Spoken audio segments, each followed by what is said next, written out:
Welcome everyone. मेरा नाम मनीष कुमार वर्मा। आज हम बात करने वाले हैं खाद एवं उर्वरक के संक्षिप्त वर्गीकरण के बारे में। खाद तथा उर्वरक, मैन्यूअर एंड फर्टिलाइजर। खाद वे सभी पदार्थ जो भूमि में मिलाए जाने पर उसकी उर्वरता में सुधार करते हैं, खाद कहलाते हैं। पौधों की वृद्धि के लिए आवश्यक पोषक तत्वों के बारे में आर्नोन ने सुझाव दिए।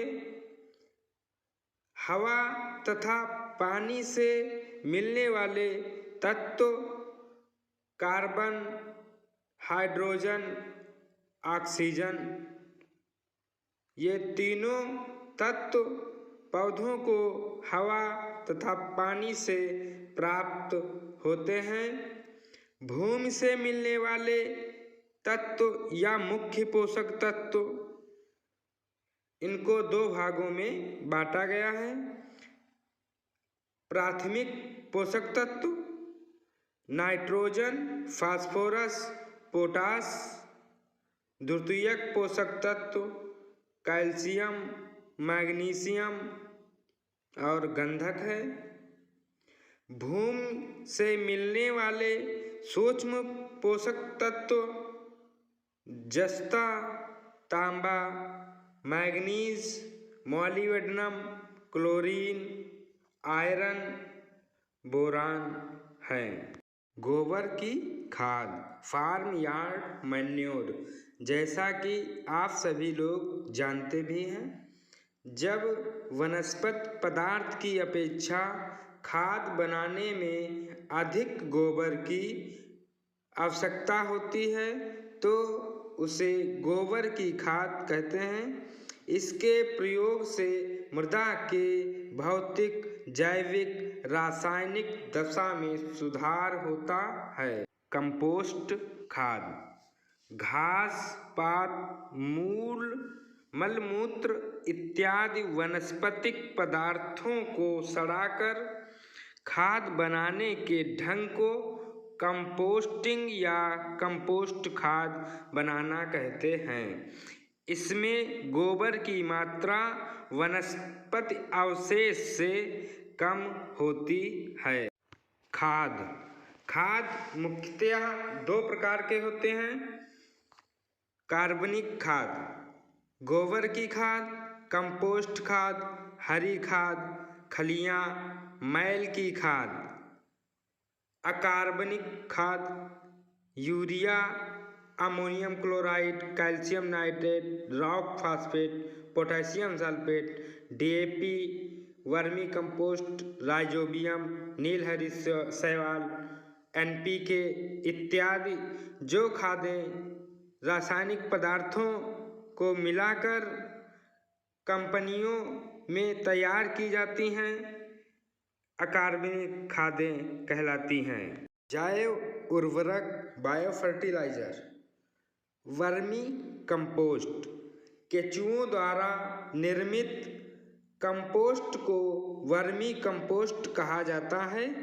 वर्मी कंपोस्ट के प्रयोग से मृदा में जल धारण क्षमता तथा वायु संचार बढ़ जाता है। Rhizobium culture. राइजोबियम सहजीवी जीवाणु है जो दलहनी फसलों के जड़ों पर पाए जाते हैं। यह वायुमंडलीय नाइट्रोजन का भूमि में स्थिरीकरण करने का गुण रखते हैं। इन फसलों की जड़ों में ग्रंथियां पाई जाती हैं। राइजोबियम कल्चर से बीज बोने के समय बीज को उपचारित कर लेते हैं। 250 ग्राम राइजोबियम कल्चर के पैकेट से 10 किग्रा बीज दर को उपचारित किया जाता है।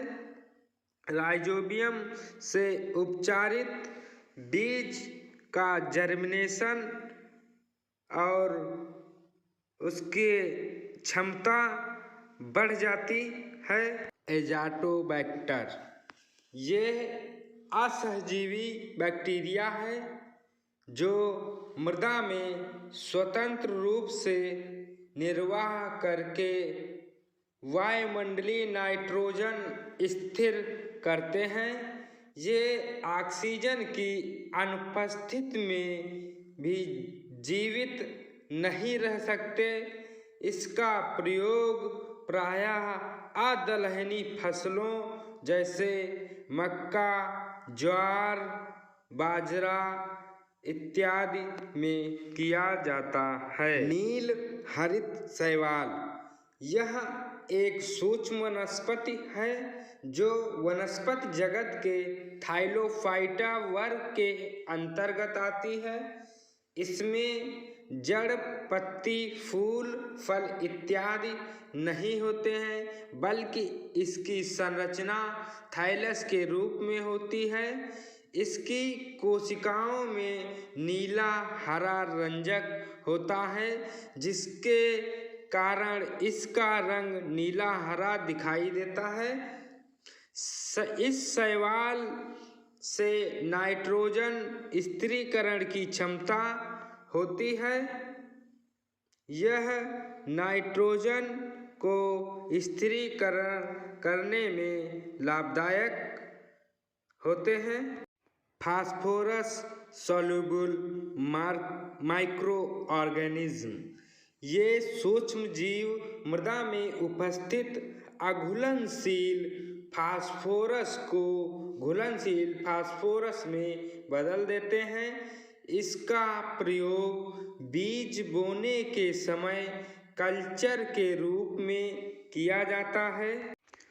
माइकोराइजा माइकोराइजा का निर्माण विशेष रूप से उन मृदाओं में होता है जिनमें नाइट्रोजन और फास्फोरस की मात्रा कम होती है।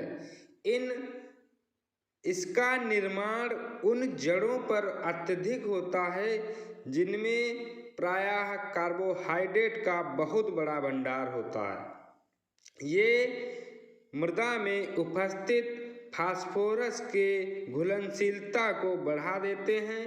पौधों में आश्रित माइकोराइजा जैसे वैम, वेसिकुलस, आर्बस्कुलस माइकोराइजा। दोस्तों, वीडियो को लाइक, शेयर और सब्सक्राइब कर दें। Thanks all of